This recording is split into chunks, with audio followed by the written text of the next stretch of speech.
더불어민주당 내에서는 이재명 대표를 향한 변화 요구들이 더해지는 분위기입니다. 또 중진 의원 탈당부터 어제는 검찰 경기도청 압수수색도 진행을 했었는데요. 민주당 당대표 정무조정실장 김영진 의원 모시고 관련 이야기 나눠보겠습니다. 의원님 안녕하십니까? 네, 안녕하십니까? 자, 먼저 이동관 전 방통위원장 지난주에 자진 사퇴를 했고요. 후임으로는 김홍일 전 지금 국민권익위원장이 내정됐다는 보도가 이제 있는데 이렇게 바로 내정된 거면 일단 준비된 절차라고 봐야 됩니까? 뭐 이 정도면 그 이동관 방통위원장은 사실 사퇴하고 싶지는 않았겠죠. 네. 탄핵 과정을 지켜보면서 그 헌재 판결을 좀 기다려보지 않겠습니까? 그런데 바로 사퇴시킨 것은 이 카드를 가지고 아마 하지 않았나. 그 이동관 방통위원장의 자유의사가 반영되지 않았다. 이렇게 볼 수 있고요. 네. 의회의 사실은 카드입니다. 의회의 카드다. 사실은 뭐 김홍일 그 국민권익위원장은 권익위원장이 된 지도 몇 달 되지도 않았고 5개월 정도 됐습니다. 인사청문회에서 했는데 그 사람을 빼서 돌려막기로 방통위원장 한다는 게 상식적으로는 잘 이해되지 않습니다. 제가 보기엔 윤석열 정부는 예. 공직을 전리품을 나눠주는 형태로 보고 있는 것 같아요. 검찰 하나회. 네. 그 요새 서울의 봄이의 영화에 예. 나오듯이 예. 육사 11기들이 구테타를 익히고 성공한 다음에 육사 선후배들에게 자리를 나눠주지 않습니까? 네. 단체 기념사진 촬영하고요. 그것처럼 김홍일 선배에게 방통위원장 전리품을 검찰 하나회 선배에게 나눠주는 형태의 임명 추진이 아닌가 해서 대단히 우려스럽습니다. 방송의 공정성과 중립 그리고 언론의 자유를 잘 지켜나가는 대단히 중요한 자리인데 과연 맥락과 내용이 전혀 없는 검찰 하나회를 임명하는 게 과연 타당한가 여기에 대한 짙은 의문이 들고 있습니다. 원래 법무부 장관 후임으로 가는 거 아니냐. 한동훈 장관 후임으로. 이런 얘기 들렸는데 갑자기 방통위원장 뭔가 방송통신하고 관계가 있는 사람인가요? 전혀 사실은 관계가 없고 아마 김홍일 그 후보자도 아마 의외라고 생각했을 것 본인 같아요. 스스로도? 물론 뭐 예. 방통위원장이 장관급이고 국무위원에 참여하는 거라 예. 그 의의는 있겠지만 전혀 내용도 모르고 전혀 자기의 전문성도 없는 분야에 가서 사업적 잣대로 방통위를 이끌어갈 수 있을까라는 부분에서 대단히 의문스럽습니다. 그래서 핵심은 총선 전에 방송을 장악하겠다. 네. 묻지도 않고 따지도 않고 그 목적에 그 추진할 사람 이렇게 해서 김홍일 위원장을 그 낙점한 게 아닌가 그래서 대단히 우려스럽고 뭐 KBS, MBC를 비롯한 많은 SBS를 비롯한 많은 방송들의 우려스러운 결과가 더 심화될 것 같다 그런 생각이 듭니다. 자, 윤석열 대통령은 뭐 이번 주에 지금 중폭 이상의 개각을 할 것 같습니다. 이미 6개 부처의 장관 후보자 발표를 했고요. 최소 7명에서 10명 정도 교체가 된다고 하는데 지금 개각하는 이유는 뭘까요? 저는 그 개각의 이유가 네. 불분명하다고 봐요. 그러니까 청와대 수석 일부 즉 국회 인사청문회를 거치지 않고 대통령이 바로 임명할 수 있는 경우는 네. 문재인 정부도 그렇고 사실은 그런 수석들이나 비서관들이 출마하는 경우는 꽤 있었거든요. 네. 근데 장관을 이렇게 그 바꾸면서 총선 스펙용으로 장관의 자리를 이용했던 경우는 아마 이번이 처음인 것 같아요. 아하. 그리고 10자리나 해서 18명 중에 10명을 바꾼다는 거는 네. 절반 이상을 개각하는 건데 그것도 총선 출마용으로 장관 자리를 이용했다라고 하는 것은 사실 전혀 우리 선진국에서는 볼 수 없는 아주 전형적으로 후진국형 개각이다. 그렇게 보고 있습니다. 박진 장관은 어떻게 되는 겁니까? 뭐 엑스포 유치 실패를 물어서 교체될 수도 있다라는 얘기가 있는데요. 여러 면에서 보면 저는 예. 그 이번 부산 엑스포를 유치했던 부분이 과연 그 과정과 절차에 대해서는 좀 깊게 들여다볼 필요가 있다. 예. 그리고 막판에 일부 언론에서는 유치 49대 51로 막판 역전이 가능하다. 네. 이런 기사를 일면에 딱 실었잖아요. 네. 과연 그런 기사와 내용이 대통령에게 정보 보고되고 의사결정의 주요한 근거로 판단이 돼서 그 바쁜 시기에 영국에서 프랑스까지 들렸다가 오고 총리를 또다시 프랑스에 파견하는 결정을 한 근거가 네. 어디였는가. 외교부였는가 아니면 대통령실의 비서실장과 예. 안보실장인가에 대한 판단이 필요한데 아마 중요한 거는 전 세계의 망을 가지고 있는 외교부 차원에서 예. 각국 정부의 부산 엑스포에 대한 투표 경향이나 흐름에 대한 이 파악을 그래도 외교부 전체 망을 통해서 주재국에 다 있기 때문에 하지 않았나 해서 아마 심각하게 고려해서 판단할 필요가 있지 않나 그렇게 보고 있어요. 아마 정상적이라면 제가 보기엔 교체하는 게 맞다. 교체를 할 것이다. 교체하면 박진 장관도 출마하는 겁니까? 제가 보기엔 실패한 장관을 또 출마시킨다라는 게 아하. 타당하지 않을 것 같다. 한동훈 장관은 이번 개각 대상에 포함이 되는 겁니까? 원포인트 개각 얘기도 나오고요. 내가 보기엔 한동훈 장관에 대해서 너무 네. 과잉 대우를 해주는 것 같아요. 그냥 18분의 1의 장관 예. 그리고 내용에 대해서는 전혀 모르고 이번 윤석열 정부의 인사 참사의 최고 책임자 아닙니까? 법무부 장관이 과거 청와대 민정수석실에서 했던 인사 검증과 판단에 네. 대해서 가장 무능력하게 했기 때문에 계속 학폭 그다음에 근무 시간에 주식 거래하는 사람도 장관과 합참의장으로 올리는 네.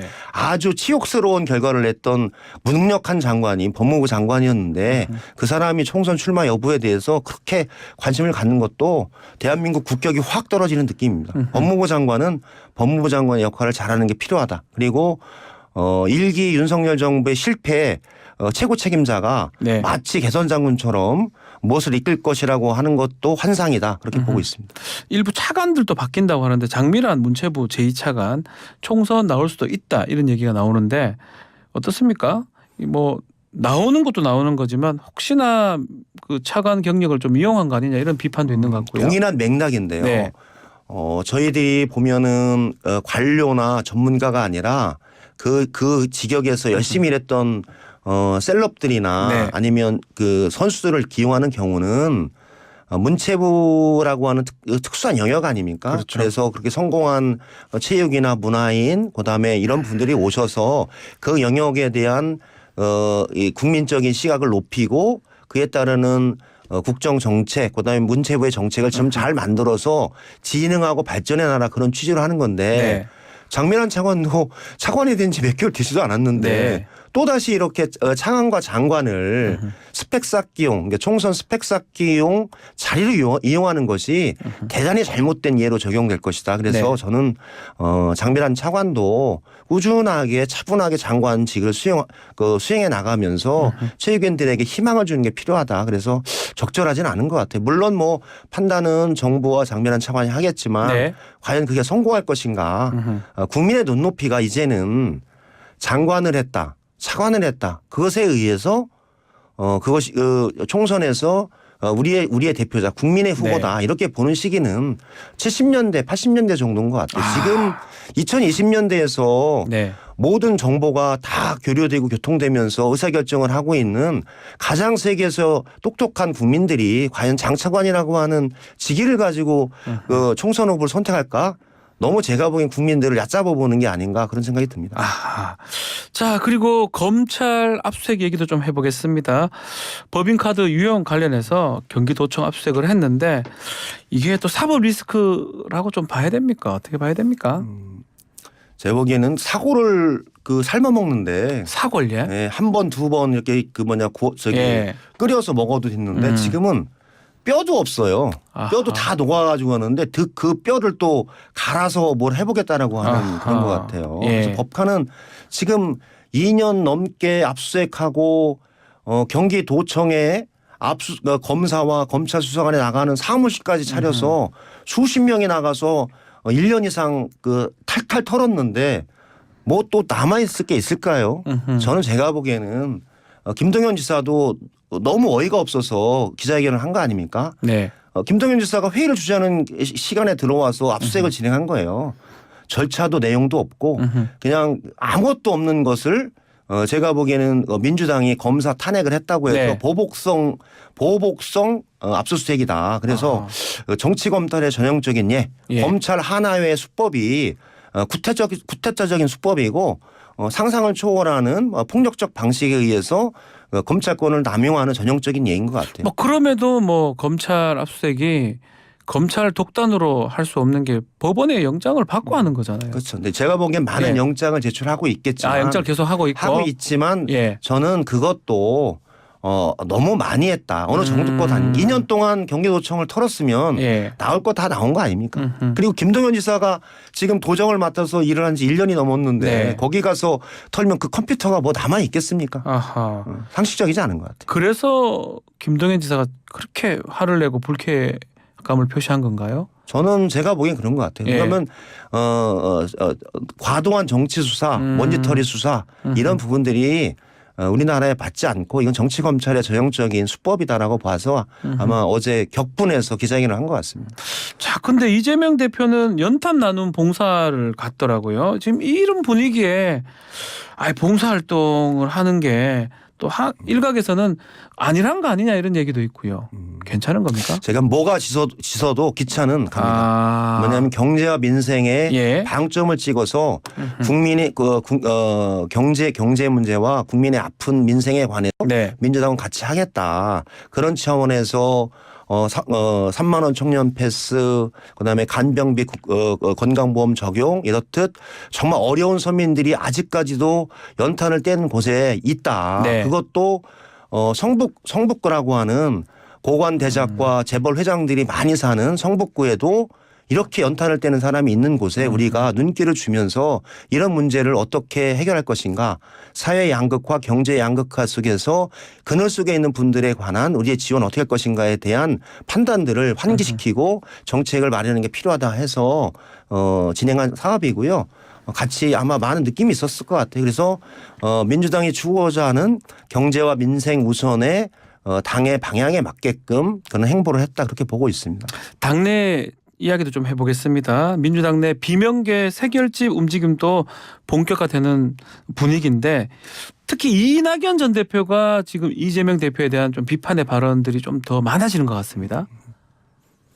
이낙연 대표께서 문재인 정부의 총리 네. 그리고 여당 때 당 대표 그리고 뭐 전남도지사 그렇죠. 수많은 기관에서 민주당과 함께 정치 인생을 해오셨기 때문에 과연 2024년 총선과 정치적 국면에서 민주당이 어느 방향으로 가는 것이 나을 것인가에 대한 고민들이 깊었기 때문에 그런 말씀을 하셨다고 보고요. 네.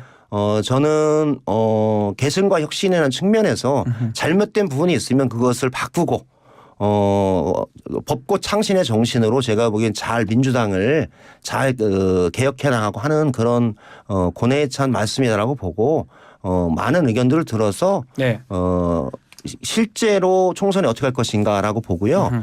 개혁과 혁신이 무엇일까에 대한 고민들을 서로 할 필요가 있다. 네. 저는 지금 민주당 개혁과 혁신의 1번은 총선 승리다. 네. 윤석열 정부가 지금 흐트러 놓고 무너뜨린 대한민국을 잘 세워나가고 더 역주행을 막는 것이 총선 승리가 첫 번째 개혁이고 첫 번째 혁신이다. 그러려면 첫 번째는 여러 가지 다양한 의견이 있지만 네. 서로가 차이를 인정하고 단결하고 단합해서 승리하는 것 이게 두 번째라고 보거든요. 네. 그런 첫 번째 두 번째의 방향과 흐름에 맞게끔 판단을 하시지 않을까 그렇게 보고 있습니다. 그 신당 창당 관련해서는 때가 되면 말할 수 있다라고 하면서 제3세력에 공감한다 이런 얘기를 봤을 때는 신당의 가능성도 있는 겁니까? 저는 탈당 신당이죠. 이낙연 신당. 대표께서 예. 직접 뭐 그렇게 하시지는 않을 예. 것 같습니다. 제가 보기엔 아까 말씀드렸듯이 예. 김대중 노무현 문재인과 민주당의 역사와 같이 해왔기 때문에 그것을 깨고 다른 가치, 다른 정당 노선을 가지고 하시지는 않을 것이라 보고요. 네. 아마 많은 그 말씀을 주시기 때문에 잘 들어서 민주당이 총선 승리와 단합하는 길, 단결하는 길, 그다음에 차이를 인정해서 전체가 하나 될 수 있는 길을 잘 만들어 가는 게 필요하지 않을까 그렇게 보고 있습니다. 김부겸 전 총리도 만났고 뭐 앞으로 정세균 전 총리까지 뭐 이낙연, 김부겸, 정세균 이 세 분이 좀 합친다면 또 당내 파급력이 크다고 봐야 되지 않습니까? 사실 뭐 다 그분들이 말씀드렸듯이 민주당에 대한 애정의 깊이만큼 총리를 애정의 하셨던 깊이만큼 분들이니까요. 말씀을 해주시고 네. 새 총리께서 뭐 자연스럽게 만날 수도 있죠. 아하. 전직 총리로서 그래서 예. 말씀을 나누시고 또 그 총리들께서 전부 또 전직 당 대표를 했잖아요. 네.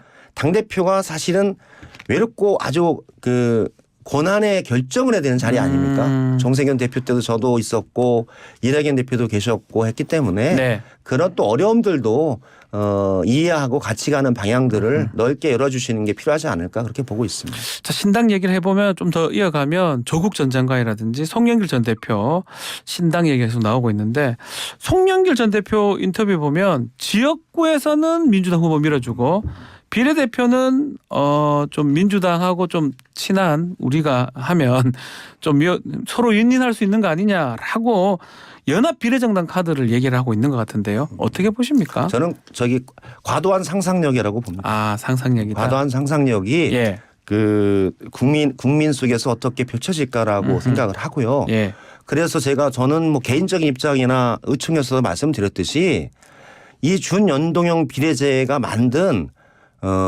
제도상의 그 약점이 그거다. 한마디 위성정당과 수많은 비례정당. 예. 2020년에도 한 25개 정도의 네. 비례정당이 있었는데 이번은 아마 한 50개 될 것 같아요. 더 늘어날 것이다. 과연 그게 국민의 선택과 다양한 의사를 수렴하는가 아니면 특정 정치인이나 특정 정치 세력이 특정 목적을 가지고 정당을 네. 사유하면서 그 정치를 이용하는 게 아닌가 이런 우려가 크거든요. 네. 그래서 저는 일보 전지를 위해서 여야 합의에 의해서 이 제도를 정비할 필요가 있다. 그래서 권역별 비례대표제 병립형으로 정확하게 해주고 네. 책임 정치 차원에서 이 문제를 여야가 판단하고 결정하는 게 필요하지 않은 거에 대한 심각한 고민할 필요가 있다라고 보고 있어요. 조국 신당, 송영길 신당, 수많은 또 뭐 허경영 신당, 네. 촛불 신당, 또 자유통일당 신당 뭐 수많이 많을 거 아니에요. 네. 또 저쪽에도 뭐 이준석 신당을 비롯한 수많은 정당들이 있을 거 아닙니까? 자유통일당 또 네. 우리공화당부터 해서 네. 이 스펙트럼이 과연 국민의 다양성을 수렴하는 건지 아니면 다른 잘못된 것으로 이용되는지도 잘 보고 우리 정치가 그거는 잘 판단해서 정리할 필요가 있다라고 보고 있습니다. 자, 결국은 선거제를 어떻게 하냐에 따라서 달라질 것 같은데 지금 말씀대로라면 병립형이면 예전 방식으로 아니면 또 국회의장 김진표 의장이 제안했던 권역별 병립형 그렇죠. 또 그렇게 될 수도 있다 이 말씀인가요? 저는 그것도 적극적으로 고민할 필요가 있다고 보는 거예요. 권역별 비례대표제 예. 한마디로 수도권, 중부권, 남부권을 3권역으로 나눠서 하고 예. 그렇게 하면서 수도권의 집중을 중부권과 남부권에게 좀 더 많은 비율을 주면서 네. 비례대표를 통해서 지역 균형 발전과 영호남의 극단적인 정치 대립을 해소해 나가는 일부 전전된 형태로 비례제를 적용해서 해보고 네. 전젠된 형태로 만약에 이게 잘 적용이 되면 확장해 나가면서 준연동형까지 발전할 수 있는가라고 네. 보는 게 필요하고 솔직하게 얘기하면 연동형 비례제는 내각제와 같이 가는 다당제 구조지 대통령제와 같이 가는 구조는 아닌 것 같아요. 그건 대한민국의 정치적 불안정성과 혼란을 네. 가중시키기 때문에 과연 국가와 국민에게 과연 적절한 제도인가를 큰 차원에서 판단하고 검토할 필요가 있다. 그렇게 보고 있습니다. 그러면 지금 제도로 가든지 병립형 뭐 이렇게 하든지 그거에 따라서 많이 달라지겠네요. 저는 제가 보기에는 많은 차이가 있을 것 같고요. 결단이 필요할 때가 이제 올 필요하다. 것이다. 오고 있다고 봅니다. 알겠습니다. 자, 오늘 말씀 여기까지 듣겠습니다. 감사합니다. 네, 고맙습니다. 김영진 더불어민주당 의원과 함께했습니다.